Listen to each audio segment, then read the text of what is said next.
Herkese merhaba arkadaşlar, kanalımıza hoş geldiniz. Mert Ramazan Demir tatil için Birleşik Krallık'a gitti. Yalı Çapkın dizisinin Ferit karakterini tanınan Mert Ramazan Demir, askerlik hizmetini tamamladıktan sonra Birleşik Krallık'ta tatile gitti.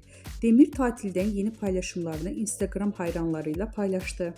Ekranların en sevilen dizilerinden biri olan Yalı Çapkın dizisinde Ferit karakterini büyük bir hayran kitlesi kazanan Mert Ramazan Demir, geçtiğimiz aylarda vatan görevini yerine getirmek için Hatay İskenderun'a gitmişti. Askerlik hizmetini tamamlayan ünlü oyuncu, sosyal medya hesabından askerlik sürecine dair paylaştığı fotoğrafları hayranlarından büyük ilgi gelmişti. Yemin töreninde paylaşılan karelerde oldukça dikkat çekmişti. Vatan görevini bitirdikten sonra tatile giden Birleşik Krallık'a gitmeye karar alan Demir, tatilden yeni fotoğraflarını Instagram hesabından paylaştı. Küçük Haziran notuyla yaptığı paylaşımı takipçileri tarafından büyük beğeni topladı. Demir'in tatil anları sosyal medyada kısa sürede ilgi gördü.